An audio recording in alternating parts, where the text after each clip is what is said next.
Hello ladies and gentlemen, and welcome back to Real Cooking with Rapid Rod. Today's meal is going to be smothered pork chops, and I picked up a selection of center cut pork chops. They're thinly cut and actually a little bit more thin than I would have liked, but we're going to work with what we have. The seasonings we're going to use today are going to be chicken broth. We're going to use a half a cup of flour. We're going to use 1 tablespoon of garlic, 1 tablespoon of Weber honey garlic rub, a half a teaspoon of Old Bay, my favorite, never leave home without it, mixed with a half a teaspoon of Soul seasoning. And together we're going to mix that up with a little crushed black pepper, and we are going to make our smothered pork chops with gravy and all. So with that, let's sit back, get settled in, and let's start cooking. The first thing I'm going to do is I'm going to season the pork chops separately, all by themselves, and I'm going to season the flour that I dredged them in as well. So that's the key to getting a real flavorful chop, is to season both the meat as well as the flour. And just, I washed these chops really well. I soaked them in some vinegar, some lime, and the key again is to really dry them well. You want the surface of the chop to be really dry, and that way you get a real nice connection to the seasonings themselves. And again, these are going to be smothered pork chops, so we're going to have a whole bunch of flavor within the smothered gravy itself. So we just want to basically go over the top of these chops with our seasoning relatively lightly. We don't have to over season it and overstate it. Sometimes we overstate our meats or our food with seasoning, but for this recipe you don't necessarily have to do that, because these things are going to soak and cook further into the gravy that we make for it. And with that, we turn it over and do the other side, and we'll be back as soon as we finish the other side. So for the finishing off touches, we've seasoned our chops on both sides, and just adding a little pepper to the chop, and we placed our chops on the rack, the roasting rack, to rest. And we're going to place this over here for the time being. And what we're going to do now is season our flour. Now, in earlier videos I pointed out I don't normally like to season the flour, but for this recipe you might want to do that, because it's going to add to the overall flavor. And actually, as I've been experimenting with the seasoning of flour in some of the fried foods I've done, I've come to find out that it actually really does make the meat more flavorful. So we just kind of threw in the rest of the seasoning into our 2 cups of flour. And what we're going to do basically is add a visual amount of black pepper. That's basically as to your preference. The black pepper just adds to the aesthetic value as you're frying, and you can do it to your liking. And basically, we're just going to mill. You see how I'm using this? I'm using my apparatus here, my whisk, and I'm basically just milling the flour to make it blend nicely with all of the seasonings that I put in there. So we'll continue milling this, and we'll pick up from here when we're ready to go to the next step. Okay, our pork chops are still seasoning, and we're letting the seasoning marinate and kind of set in a little bit. Now we're basically going to put oil in our pan to just brown the pork chops. We're not going to cook them completely. We're just going to cook them maybe half the way, quarter of the way through, because we're going to finish cooking it once we make our gravy. So what we want to do now is turn on the burner, and we're going to set it to just slightly below medium. Slightly below medium. What we want to do is bring the oil, matter of fact, we're going to set it at medium, and we're going to bring the oil up to about 350 degrees or 355 degrees Fahrenheit. We got 4 chops today, and when we put the chops in, it's going to bring the temperature of the oil down. So it's okay to go a little past 350, but I always like 350 as a benchmark for anything I'm frying, because it won't burn the food. It'll cook it rapidly, evenly, and give you a nice, crisp, golden brown outer surface. Okay, so now while the oil is getting hot on the stove, we're going to go ahead and we're going to coat our pork chops with a nice coating of flour, because that's going to basically give us the nice browning on the outer surface of the pork chop that we want. We can shake off the excess, lay it in our rack to rest a little bit, and this is what we're going to do to the other two. And again, if you're going to do this recipe, I suggest that you get pork chops at about 1 inch thickness, because again, these are very, very thin and they're going to fry up very, very quickly. And the recipe is pretty much meant for a thicker chop. Or go with end pork chops, which are basically my favorite. Center cut is really nice. It's the white meat of the pork. But the end chops are very, very flavorful. Those are thinner as well. But these are so thin, they're going to fry up very quickly, and I just want you folks to make sure you get the biggest bang for your buck. So when you go to your butcher or your local supermarket, make sure to get the thick center cut chops, and if you have a butcher, cut them to a tailored specification of about 1 inch thick. Okay, so our oil is about at 355. We're going to put our chops in now, again, just to basically brown and get that nice crust on the outside of them.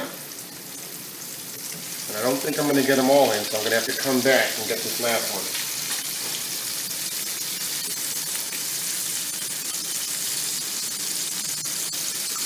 And we're just going to let those cook up a little bit.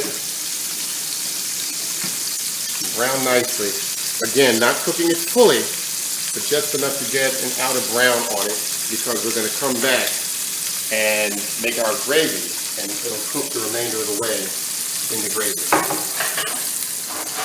So while we wait for that to happen, we put our trusty anti-splatter screen on the top, and we'll be back to cook that last chop. We're going to turn these, set them out to rest on the rack, and we'll do that last chop in short order. All right, what I wanted to point out to you folks before we turn it, I don't know if you can necessarily see it, and you can draw in closer. You can see the rim down by the pork chops on the bottom. It's getting a little cooked. That's your telltale sign that it's just getting ready to be at the point where you can turn it. Okay, so we've turned them, and again, this is pretty much the doneness that you want. If I was frying these pork chops as fried pork chops to eat completely, I'd make them a little bit more darker than that and crispy. But we don't want to go too far with the browning of it, because again, as I said, we're going to cook the remainder to its full doneness in the gravy that we make. Also, again, we're bearing in mind that the chop is relatively thin. It's not a thick chop at all. I'd say these are like maybe 1/2 inch, and that's being generous. So we don't want to really overcook them to a doneness that's not going to be suitable to us. Okay, so these are cooked right to about the doneness that we want. So we'll drain them a little bit and transfer them to our baking rack. We're going to let them rest there a little bit. And we're going to get that last one in so that we can finish the meal.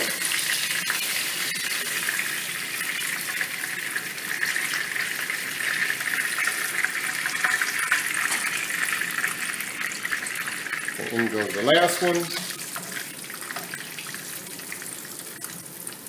And we'll be back when this one is done.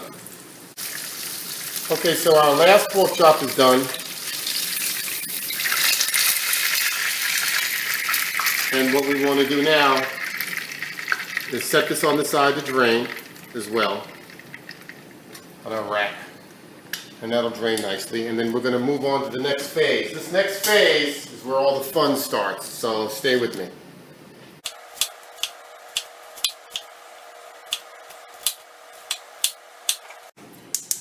Okay, so now we're going to fry up 2 slices of bacon, because what we basically want is 3 slices of bacon, and what we basically want is the bacon grease, or the pan drippings from the bacon itself.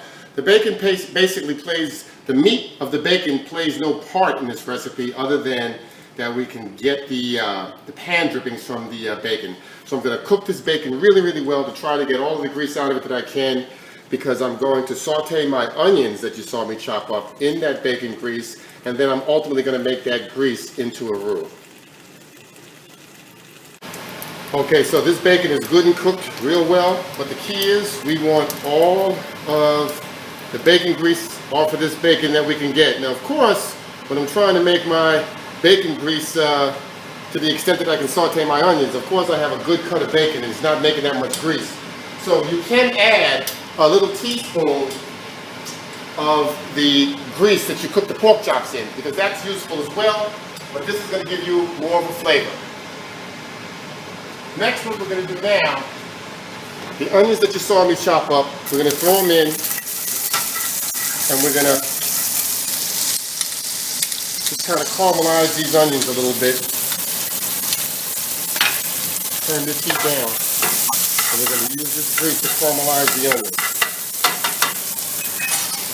And we certainly want to use a wooden spoon because we don't want to mess up our really nice Teflon pots and pans. I'm a stickler for that. We're going to turn this down. We turned our fire down relatively low because that grease was hot.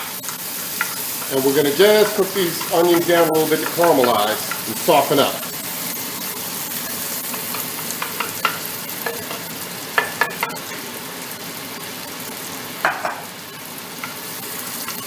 Keep it moving around. And we're getting these onions nice and translucent and nice and soft, because we have plans for these onions in our gravy. I'm sorry, I had my exhaust fan, the overhead hood fan on to get some of this heat off of us. This smells delicious, by the way. And these onions are coming along just nice and righteous. And so we're about where we want these bad boys to be.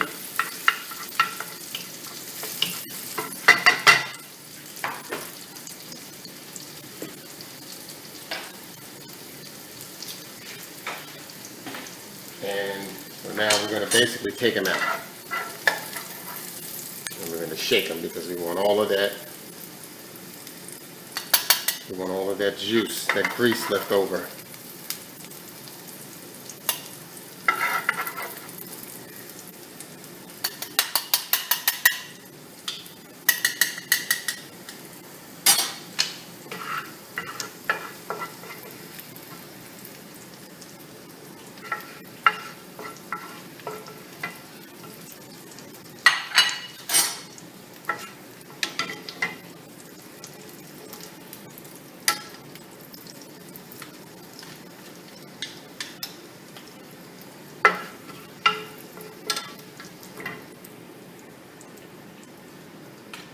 And we put these onions off to the side.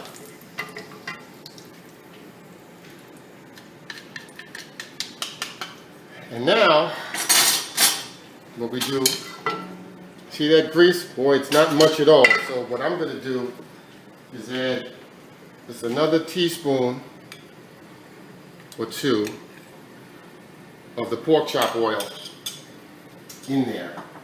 And that oil, that pork chop oil is also seasoned, so. And now comes the magical part. We're going to take a teaspoon of the same flour that we were using and begin to mix it in to the pot.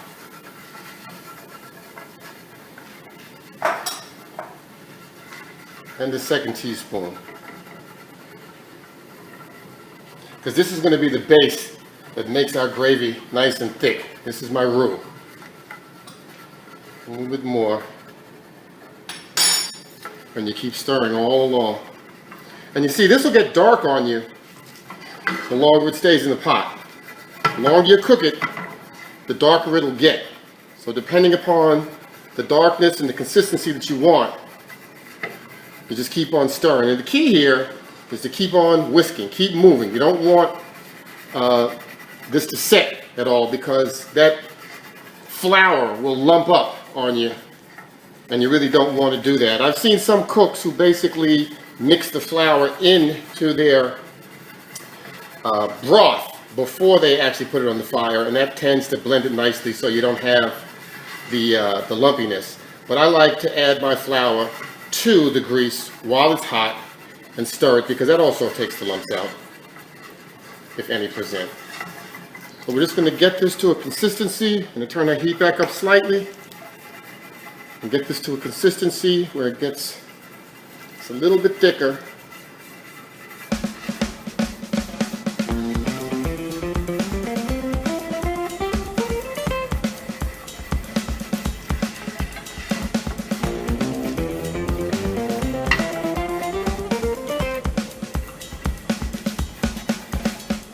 You see it's gotten browner, it's getting darker.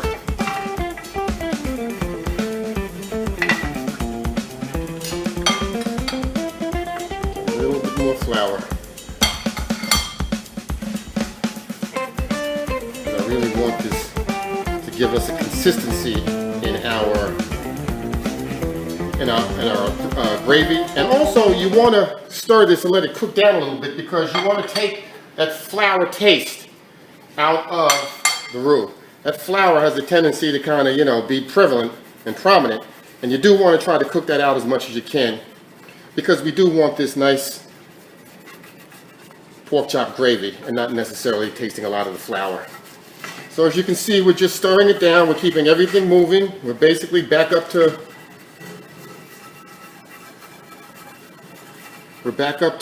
medium heat.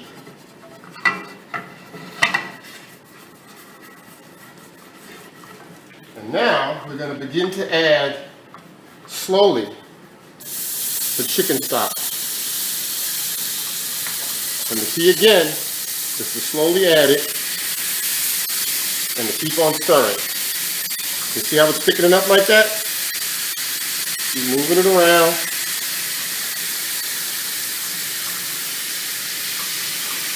Alright?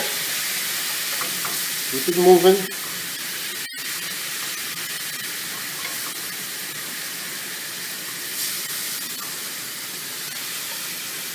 See, it's thickening up nicely.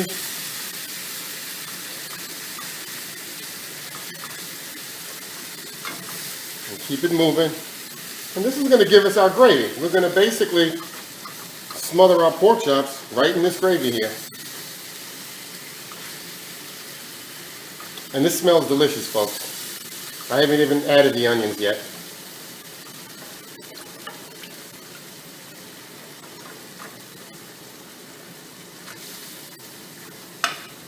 Turn the heat down just a bit. I don't want it to cook up too fast, and keep it moving. And I'm keeping the video going because I want you all to see exactly how this develops. Otherwise, I would have just kind of edited and cut to very close to the finished product, but I want you all to see how this actually thickens up.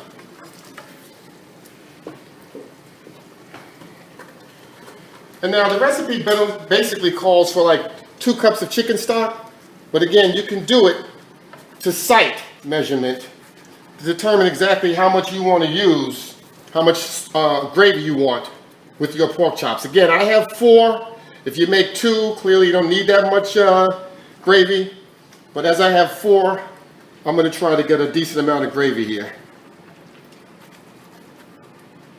And we'll finish cooking down this gravy. You can see it's getting thicker, and this is basically what you just keep on doing, You add a little bit more and more chicken stock, and keep stirring, and we'll be back to take it to the next phase. Okay, and we're still stirring down this gravy, still thickening it up. You want to scrape all along the walls, because you'll see the thickness will accumulate on the walls of your pan, so you want to make sure you can get that off, although it's not completely easy to do with the whisk. But again, my gravy's getting nice and thick, and it's getting nice and brown, and about this point, I'm going to reintroduce the onions that I slightly cooked before. And I will continue cooking these bad boys down in my gravy. And I'm going to reduce the heat again because I got my thickness pretty much where I want it. So now I just want to simmer this on out with the onions in there.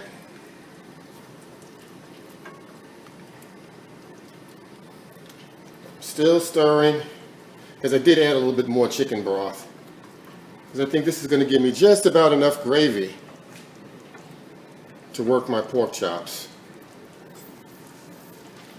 In fact, in case it doesn't, it's going to add a little bit more.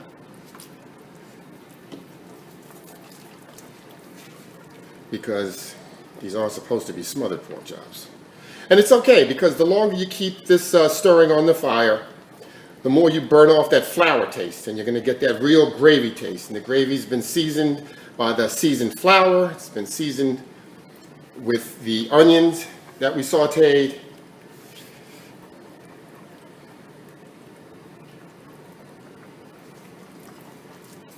And I'm going to sample it right along here to see exactly where I'm at.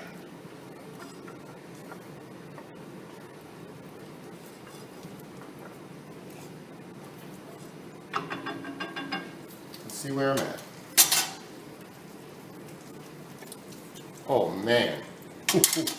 Oh, I hit it. I hit it, y'all.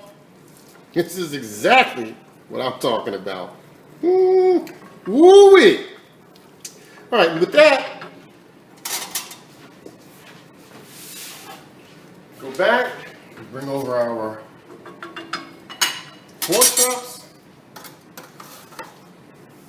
And we just introduce them in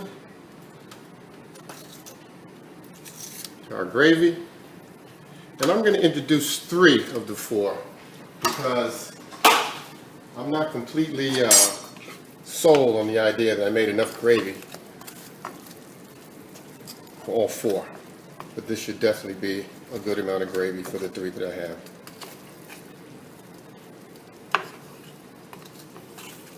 And we'll be back after I reduce these a little bit more. Okay folks, and this is basically Rapid Rod's version of smothered pork chops. I hope that you guys enjoyed it, and I hope you tried the recipe. I am going to basically place the top on the skillet just to let the heat kind of continue to tenderize those pork chops. And I'm going to put on my rice right now. I'm going to have this dish with boiled rice, and I'm going to have some of that gravy on my rice. And I might make a little asparagus or something on the side. So thank you for joining our broadcast for today, our recipe. I hope that you enjoyed it. Make sure you hit that thumbs up button if you did enjoy it. And don't be afraid to subscribe. We welcome you aboard to our channel. So right along here, after we do the rice and the asparagus, I'm going to grit, and grease. Grit, and grease. Thank you very much for joining. Have a great day and bon appetit. Okay, ladies and gentlemen, and now the moment of truth. We're going to take a piece of this pork chop and see exactly where we're at.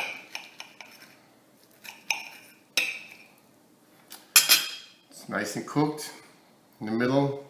We got it perfectly right. A little bit. Oh, that is wonderfully flavorful.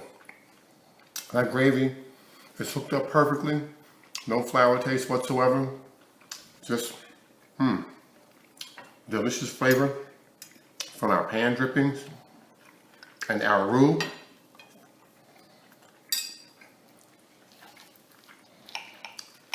Going for a second bite. Again, pork chops looking nice and tasty. Some of these onions.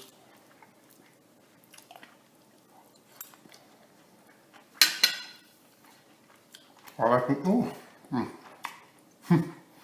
I can say is woo-wee. I hit it. And thank you again, ladies and gentlemen, for joining us. You've been cooking, real cooking with Rapid Rod.